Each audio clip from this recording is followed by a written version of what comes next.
Our task today is to ask the question, what did Job learn about suffering in his life?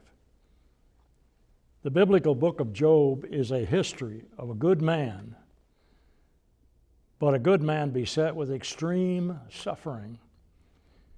Job was stripped, and that's the word used in the original, of his wealth, his family except for his wife, his goods, his servants, and his health.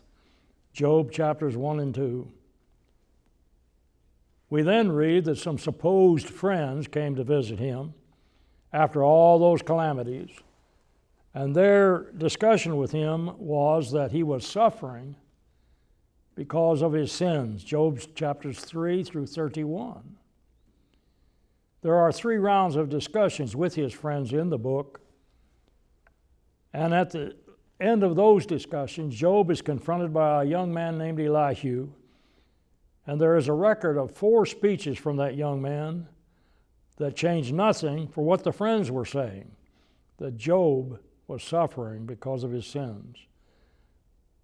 At chapter 33, we then read that God appeared on the scene, addressed Job, and at the end blessed him. Job chapters 33 through 42. The theme of Job seems to me to be the question as to why the innocent suffer. Mosaic or Jewish theology had never dealt with that question, did not deal with that question, but the patriarch is where we read about it.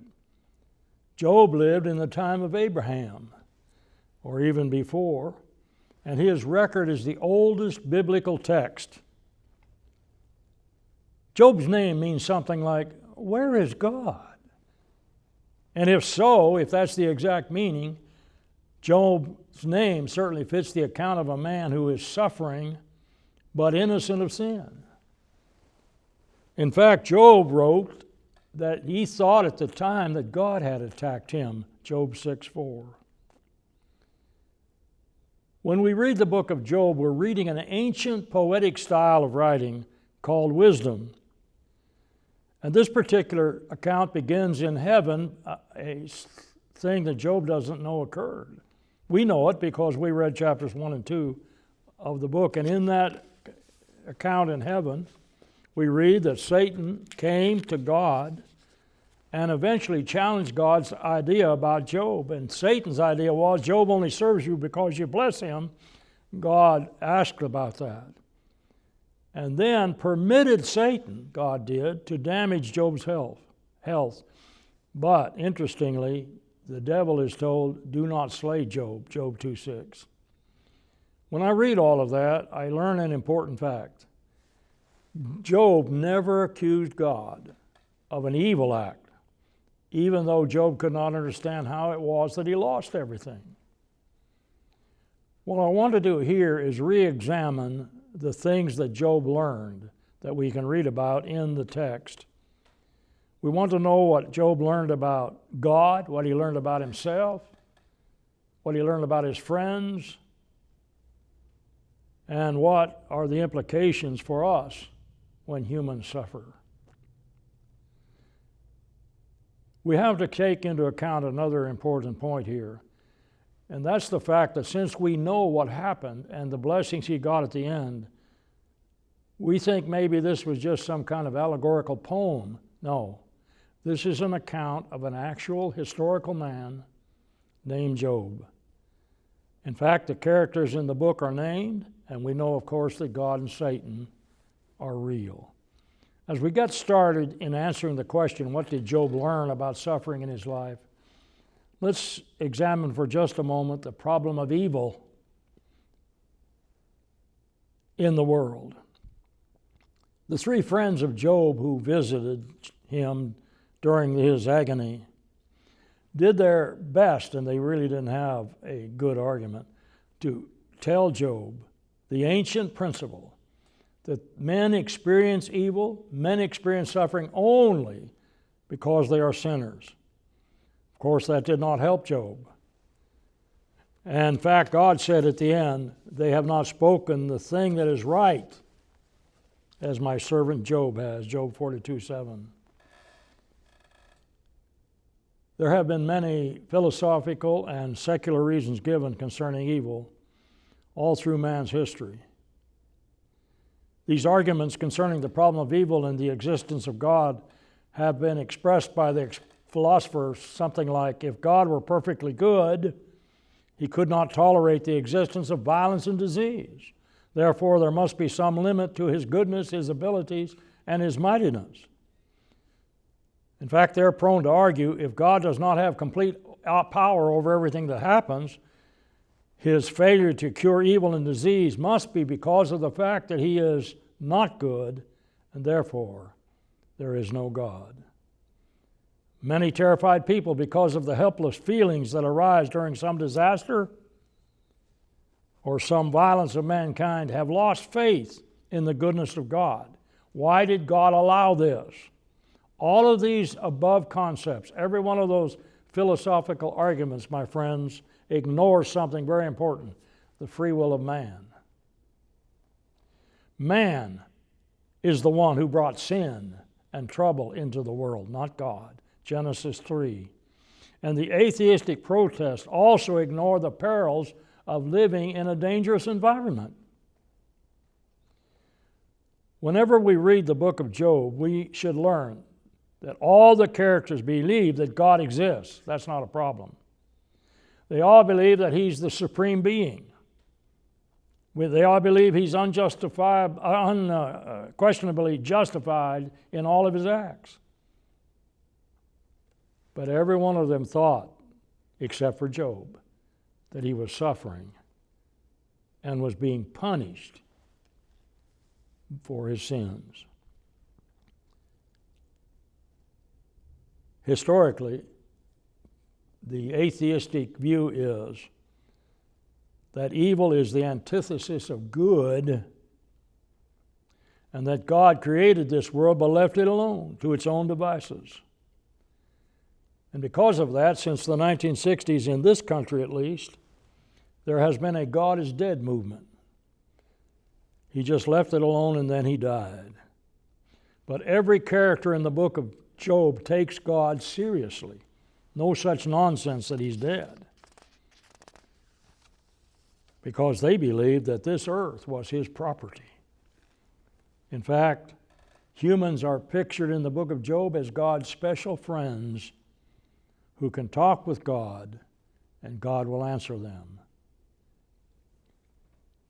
Job was reluctant, because of knowing that, ever to charge God with evil.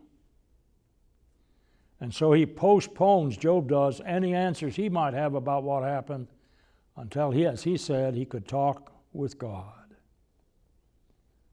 So let's think about for just a moment, what did Job learn about himself from his suffering? The first test of his faith,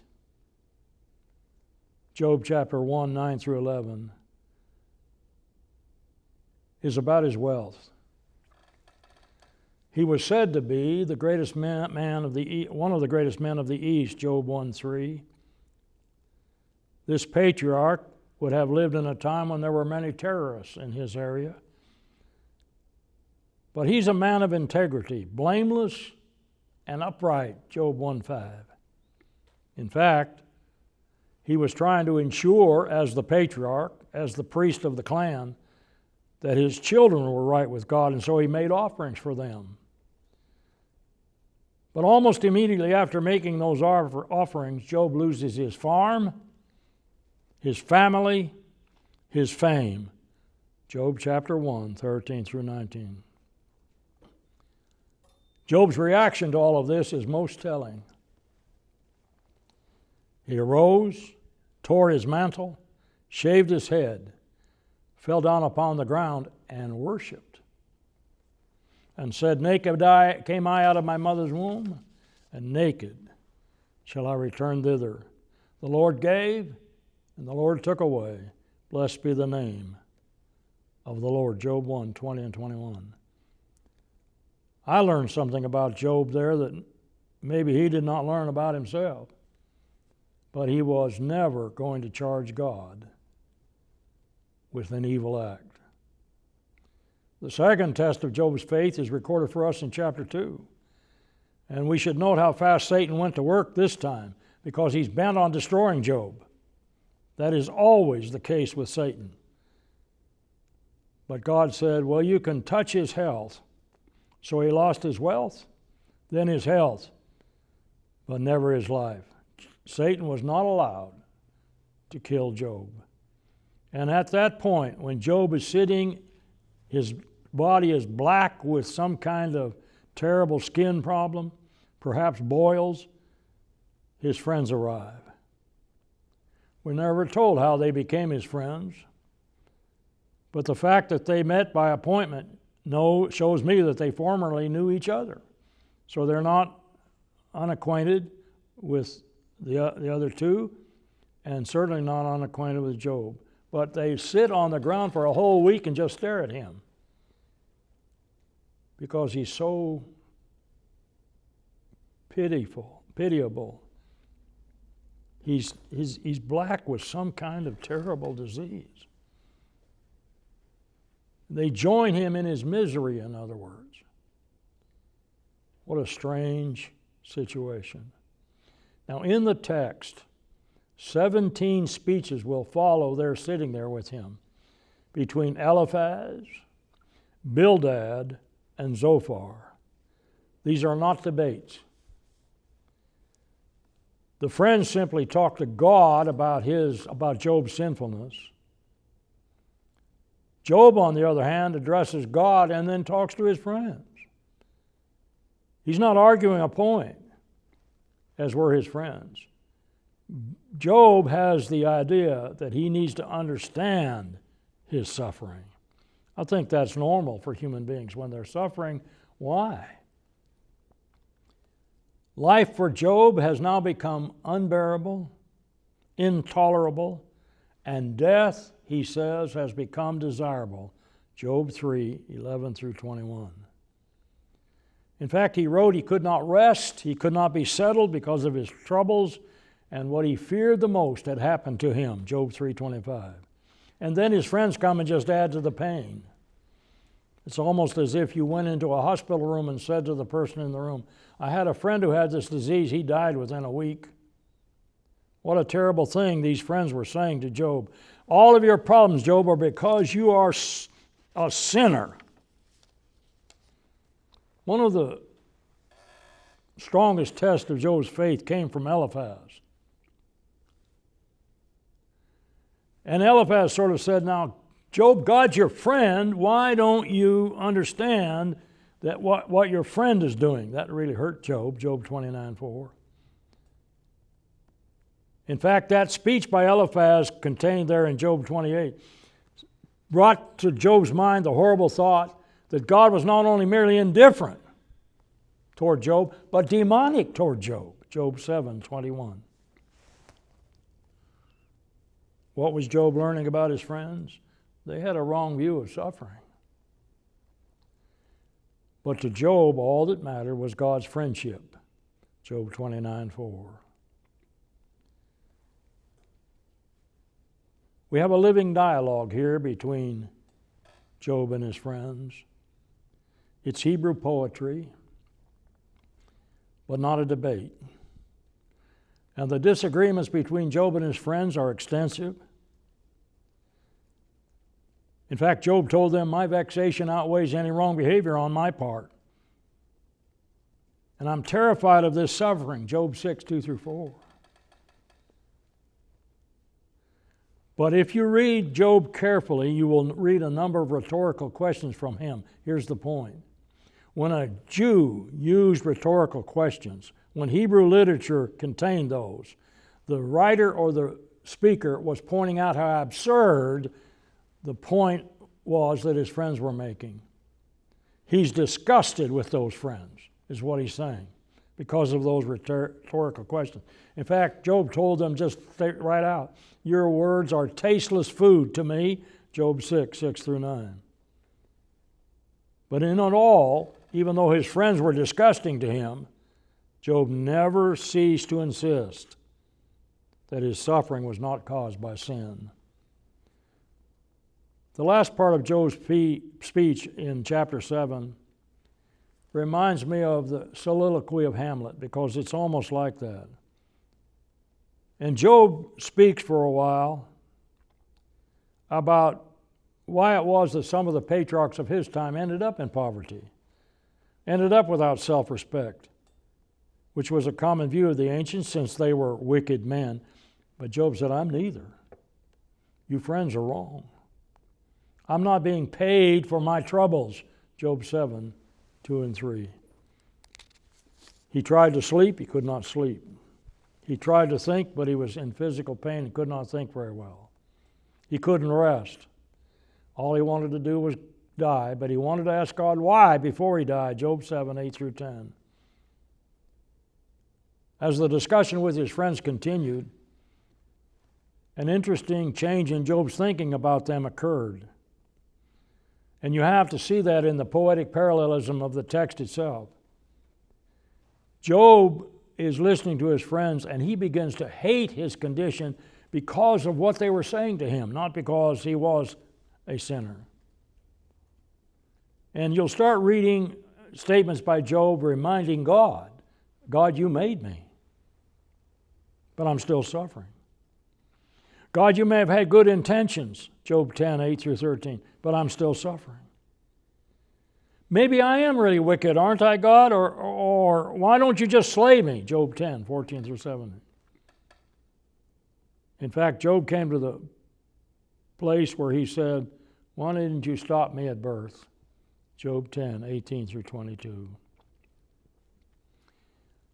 One of Job's friends is so ineffective in his speeches, even telling Job he was no more than a donkey, Job 11, 4 and 12, that he told Job to repent, and then he doesn't even make a third speech. That harangue by Zophar had a strange effect on Job. It calmed him. Job chapters 13 and 14. And those speeches recorded there by Job are not as unintelligible as his first ones are. And that speech in Job 13 and 14 is next in length only to Job's last one. And so Job, listening to his friends, must have decided, I'll just calm down here. He's still angry, but he's becoming more faithful in his suffering. In fact, when you get to chapter 15 and you're reading about these discussions between Job and his friends, they become more severe toward him. They try to humiliate him with accusations. And then had the audacity to tell Job, you're injuring your friends right here, Job, because you won't admit that only the wicked suffer. Job 15, 17 through 35. Job hurled those taunts right back at them. And that's when Job came to the point, because of the harangues of his friends, God must be against me. But he will acquit me, he quickly added. Job 16 and 17. Bildad's last speech is a diatribe, just filled with accusations. And it brought Job to the point where he said, I know that my Goel lives. I know that I have a Redeemer kinsman. I know that my Redeemer lives, and he will stand in the latter day upon the earth. But Job doesn't have a Goel or Redeemer kinsman at this time. But his friends never helped him. And his devastation, Job's devastation, the accusations they made, just made Job feel, they've forsaken me. But he still and will never believe that God forsook him. In fact, at Job's last speech, his next to last speech, Job said of his friends' attacks, they're nothing more than warfare. Job 19, 7 through 12. I just mentioned the Goel, the Redeemer. What did Job learn about his Redeemer from all of this? He needed one. That's what he learned. He needed a redeemer kinsman. He needed someone in heaven to argue his case, Job 19:25. Job wanted a permanent, written record of his innocence on a scroll or chiseled on a stone, Job 19:23 and 24. And he wanted to see God and spoke of the Redeemer who lived, Job 19:25. Therefore, the Redeemer who lived is deity, who would stand in the latter day upon the earth. That is a prediction of the coming of Jesus. Gesenius, in his Hebrew lexicon, noted that a Goel was one nearest of kin who would protect and free one from calamities. The Redeemer here is Christ, Gesenius adds, to page 150. We have a Goel now in heaven. My little children, these things write unto you that you sin not, but if any man sin, we have an advocate, a parakletos, a comforter with the Father, Jesus Christ, the righteous. 1 John 2:1. Satan had stood before God and made the accusation that the only reason Job was faithful was that God rewarded him, Job 1:9. Job was being pictured by the devil in saying that God was unrighteous to honor Job. The awesome news now is that if Satan tried the same tactic on a child of God in this dispensation, the Father would be able to say to the devil, take up the accusation with my child's advocate, Jesus. It is simply more than wonderful to know, and I heard a loud voice saying in heaven, now is come salvation and strength and the kingdom of our God and the power of his Christ. For the accuser of our brethren is cast down, which accused them before our God day and night. Revelation 12:10. We have a lawyer in heaven, Christians do, who intercedes for us. A blessing not available to Job, but he still did not lose his faith in God, and he still hoped that God was his friend. I ask the question now, what did Job say to Elihu, who brought the same message to him that his friends had? After the end of the dialogues between Job, Eliphaz, Bildad, and Zophar, there are just three main speakers in the book: Job, Elihu, and God. Job's final speeches make up chapters 29 through 31. They are the essence of an innocent sufferer as he thinks about his situation. He wasn't talking to himself. He was talking about his relationship to God and his ties to his family that was now gone except for his wife. He's commiserating with himself. He reminded his hearers of how the community had recognized him at one time, how wonderful his life had been.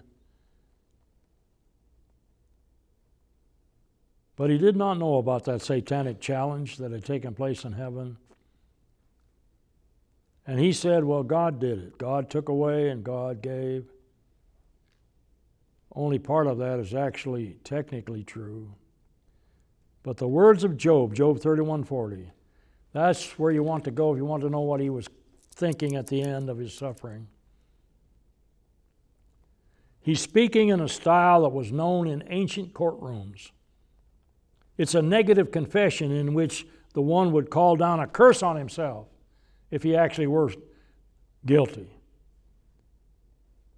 But Job never addressed that negative confession to his friends. He was talking to God. Job 31:1 and 2.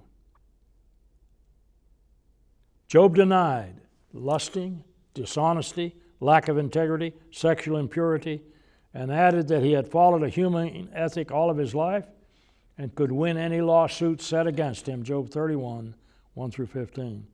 He also denied Bildad's charge that he was a miser, that is, Job was, that he was greedy or idolatrous. And then he ends up in that speech by wonder why I'm suffering. And while he's in the middle of that speech, Elihu interrupts him.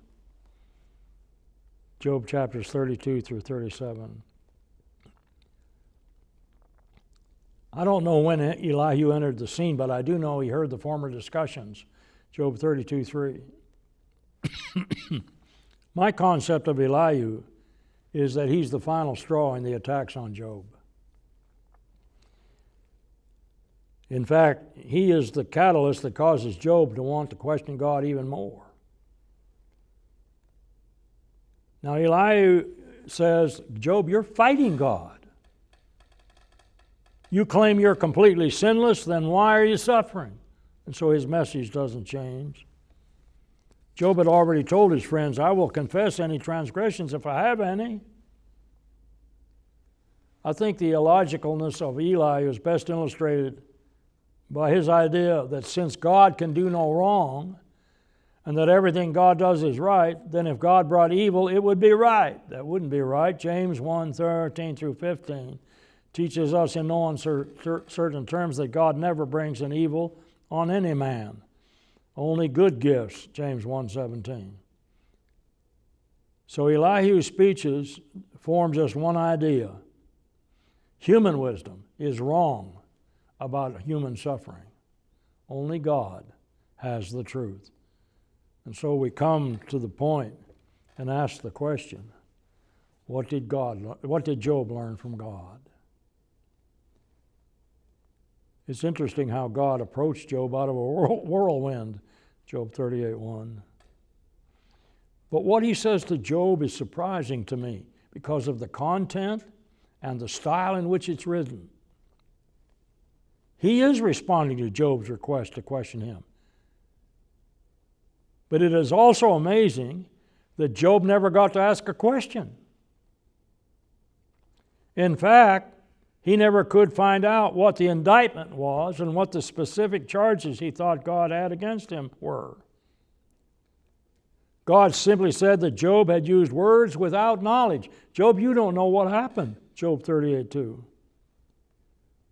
Now, when you read that, if you're just a casual student of the Old Testament, you're going to think that God's lengthy reply is there's nothing in it connected to Job's complaints. Because they had been discussing his torment and his suffering and his supposed sin. In fact, dear listener, the central issue of why Job had suffered so severely, when he had done everything humanly possible to maintain a good relationship with God, seems to be unanswered in this speech by God. Because all Job heard was a flood of questions from God. And we have to understand clearly what the function of those questions from God were and why God did it that way. They are rhetorical questions. And what God is saying to Job, you must keep searching. You must not give up on me. God was saying to Job that the only place one can get ready to meet God is in the very world I created. You can't meet me anywhere else and get right with me. This is the test area. The very fact that God did not give Job a list of some non-existent sins tells me what God was doing. Job, all you need to endure is to trust me, God is saying. And here is the great lesson Job learned, that everything was still right between him and God. God was still Job's friend. Well, why did God entrust Job with those trials? Why would God entrust any of us with trials? If I'm serving God, should not my life be easier? The problem is that we live in this world. This is the place where the test takes place. And the trial of our faith, when endured, works steadfastness. James 1, 2, and 3. And I do not know of a place in the Bible where it says God changed his strategy about this. I'm going to do it differently now because you're Christians. If you want to be used by God, it's not going to be easy. In fact, you're going to be persecuted. 2 Timothy 3:12.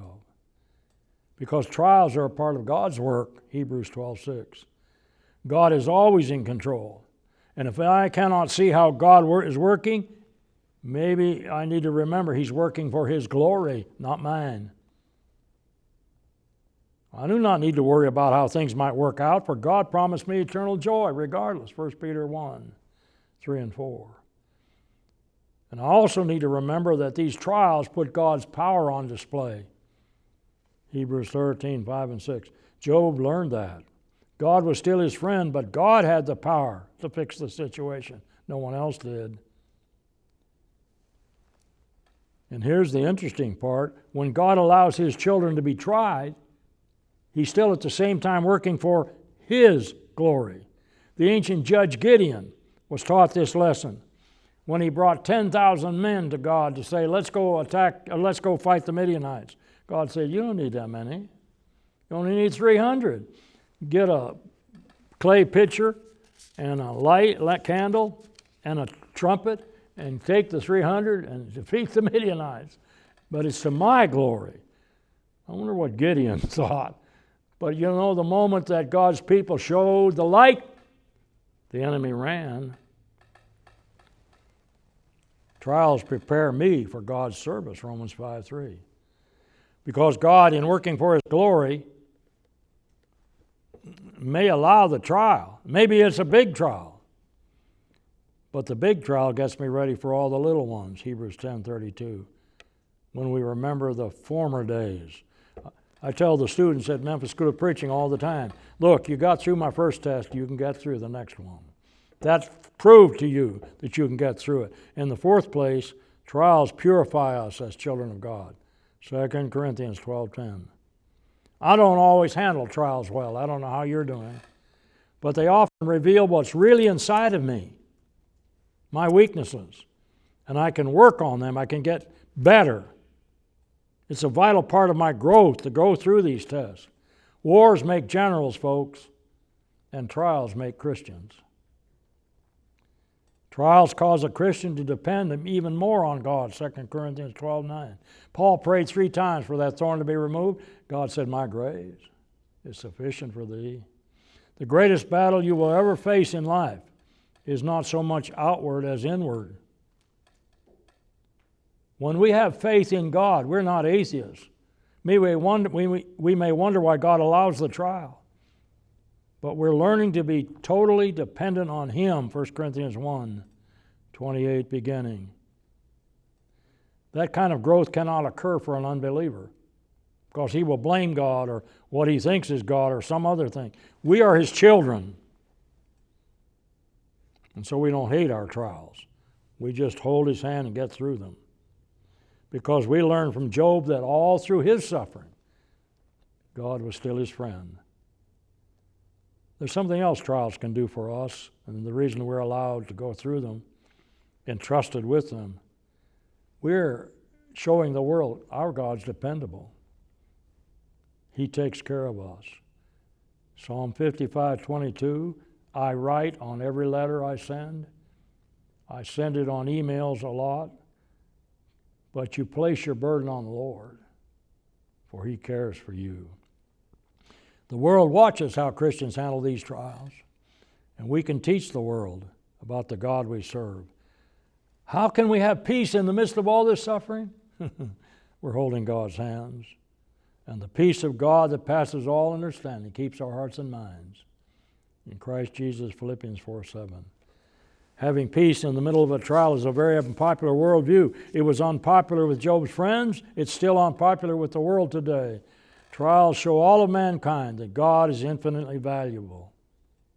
They are opportunities to be rewarded for our service, 1 Corinthians 15:58. In fact, it's just possible that when you're going through a trial, you're involved in spiritual warfare with the wicked in those high places spoken of in Ephesians 4:10-16. Satan is much like a dog on God's leash, but he's our enemy. But wait on the Lord and be of good courage, and He shall strengthen your heart. Wait on the Lord, I say, on the Lord. It's also possible that I'm going through the trial for disciplinary reasons from God, Hebrews 12:11, and so from Job I learn. Sometimes the world has the wrong answer to my suffering. Job's friends did. He became disgusted with them. And at the end, God said, Job, everything they said was wrong. Job 42:7. Job learned that maybe he did not know the answer to his suffering, but he did learn that God was still his friend. Maybe we can form the perspectives that Job had and learn that God entrusts his children with difficulties so that they may learn not to trust someone else except for him. I love God. And I believe that when all was restored to Job, except for his original children, and when the new daughters were named, something is being said to us, my friends. Job 42:13-15. When those folks in those days had girls, they weren't as grateful to God as they were when they had sons. But here in our text of Job, the daughters are named. That's a happy ending to Job's account. Job said, well, I was wrong about my view of my suffering. Job 42:1-8. And so he offered offerings for himself and his friends. He loved them in the end. He took care of them in the end. But that large number of animals Job offered tells us how sinful those friends' views were. And that their statement that only the wicked suffer is a grievous idea. Let us not be like the friends of Job and try to decide why something is happening to us. We don't need to know probably why. What we need to know is who's on our side. I'm innocent, Job said. Haley wrote, when he got to the end of Job, this: God has been so gracious to give us a panoramic view of the struggle that has been wrought in the heart of a man as he strove to harmonize his suffering and adversities with the goodness of God. The difference between Job and many who suffer is Job never quit. He had the victory of faith.